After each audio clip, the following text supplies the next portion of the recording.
Flux, Sports and Regenerative Medicine. We're going to talk today a little bit about avascular necrosis. I've had some referrals from around the world, and some professors at different universities have sent me cases and talked to me about what we do with avascular necrosis.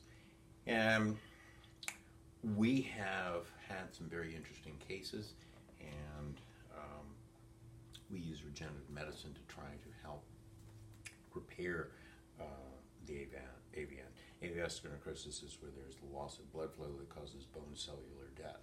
And so using regenerative medicine and stem cells, you're trying to repopulate the dead bone cells, if you can, with new bone cells.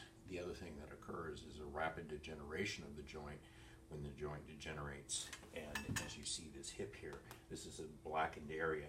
And so if this is left untreated, it can actually crumble, causing the joint to degenerate. And that's what leads to the recommendation for total hip replacement. Here's a picture of a knee.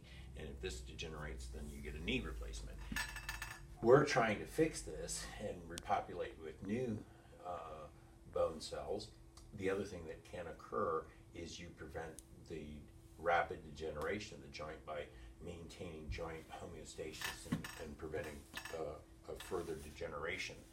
And if you can accomplish that, then the joint becomes stable and doesn't degenerate, and you can prevent it in that fashion as well, because stem cells are very immunomodulator. They control the inflammatory cascade, so you can also get on top of the avascular necrosis from this aspect as well.